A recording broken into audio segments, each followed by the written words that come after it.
Capturing notes and ideas is easy. We can use web clippers, reel clippers, and loads of different capture tools, and the list of those tools is almost endless. Feel free to argue about your tools of choice, but for me it's Todoist and Obsidian. But regardless of the tools you use, you probably have false notes, false facts, misleading information, or you just have things that don't tell the whole story. Maybe you watched or listened to something that one of your favourite creators/influencers has said and you thought, you know what, that's a good thought, idea or experience, I'm going to note it down. Or you think you should note it down, forget, and then remember to do it later.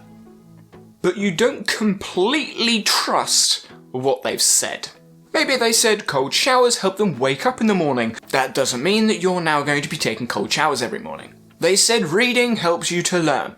Now that doesn't mean you're now going to go and read a book a day. Maybe you read or heard someone say you need to set goals. Now that doesn't mean you know how, when, or why, or what to set your goals on. We are all skeptical about things people say and the notes that we take because we are all different. We are all in slightly different contexts. And some people have discrete motives behind sharing some of the information. Facts that we take can be easily trustworthy. Take tech specifications as an example. You can go look those up on the website, assuming the website isn't lying, so you can double check or fact check that information. But almost everything else is up to interpretation, so who do you trust?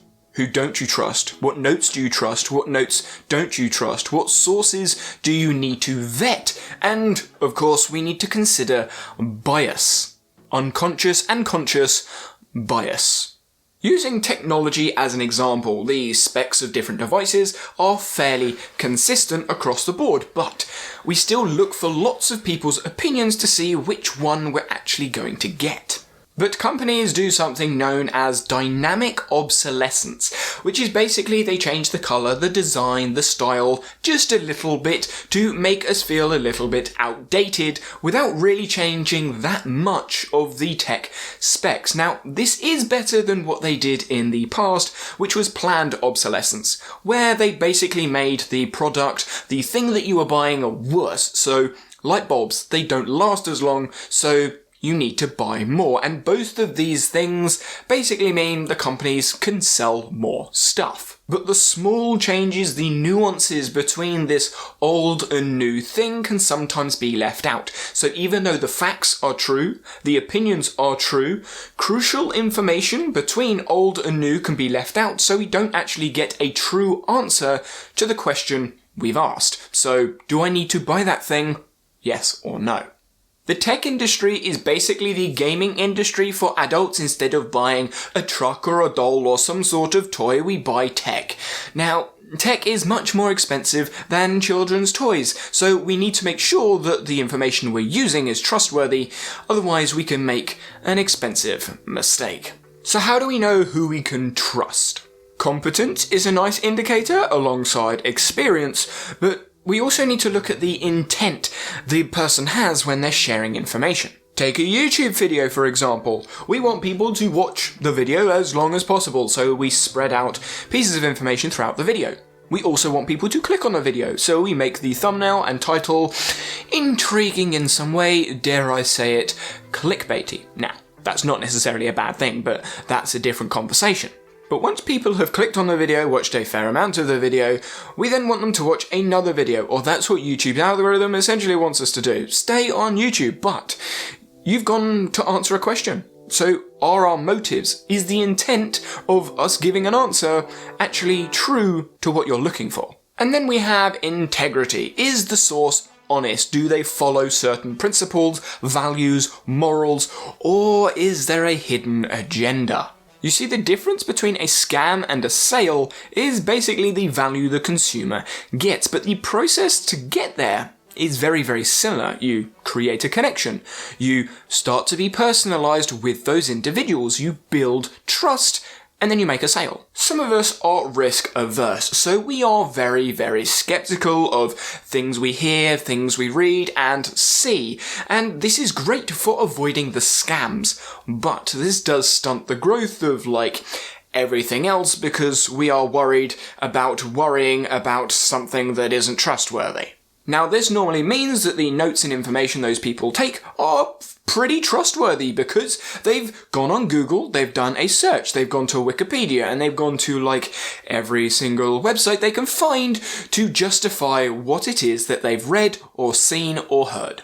On the other hand, however, some of us are very risk tolerant, so we will look at the risks, we will look at the consequences, and kind of just leave and just accept what it is that we've read or heard first time. Now, if you've just attached yourself to one of those things, you are wrong.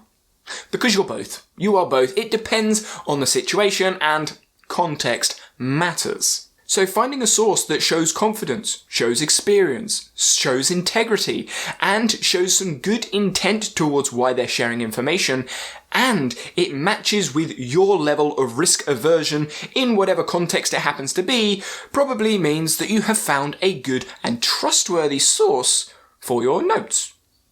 Does that mean your notes are going to be trustworthy? No! Even authorities in their respective fields of research, with their high levels of education, years of experience and expertise, documenting their process of how they get to a conclusion, and even documenting the processes of how they avoid making mistakes, still make mistakes. One trustworthy source is not enough. We need more, and for those students among you, lateral reading is probably something you are very familiar with. We need to leave sites to understand sites, so we're going to leave sites to get other trustworthy sources that can either back up and support, so create some synthesis, or that just completely disagree and have critiques. But we need to then vet those sites, those sources, to make sure they are trustworthy, and the cycle continues. Does bias play a role in all of these sources? Of course it does. Unconscious bias is something that we don't know we have, which is why you want to try and get as many sources, ideally trustworthy sources as you can, to start a conversation, and the more sources you have, the less likely you are to have loads and loads of bias in there. But note, just because you have more sources, it becomes more unlikely you have bias, but there's still probably bias in there. Some common mistakes many of us make is trusting the design of a website. Now, some websites you can look at and go, wow, this doesn't look very good. I've made that mistake, where the information is actually very trustworthy. And then you have the other side of things where you look at the website and go, wow, this looks really nice. It's nicely designed. There is a good style, color format, etc. But the information on there is absolute rubbish. I'm not saying we should be cynical and distrust everything that we see, but at least take a second look, or fact check the sources, because just because something looks pretty or functions well doesn't mean it's telling the truth. Now, the same thing can be said about influence, emotional influence, personal influence, or public influence. If someone has influence over you, you are less likely to be skeptical. And as much as most of us don't like to admit it, appearance matters. If you get a good-looking, charismatic person that finds something that you can relate to, you are more likely to trust them than be skeptical about what they have to say. Just remember to check their sources. Trust is a feeling that is hard to give and hard to get, especially when you're sharing opinions, thoughts, and experiences. We need to be brave enough to be vulnerable enough to have those conversations, which takes a lot of time and effort. Notes, however, are private, so you don't need to have a public conversation, and you can be skeptical about the notes that you take, looking for things that support and things that go against whatever it is that you've noted down. And if you don't have synthesis on both sides of the argument, you can't really trust your notes yet. Note I say yet because every note starts off just as one point, and then you build it up with synthesis and critique over time.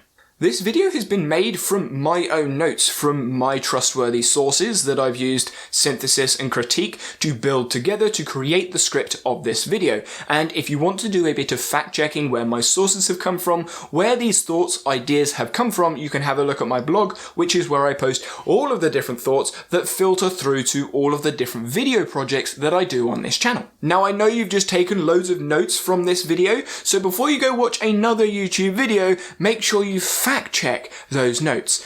So get off YouTube and do something productive.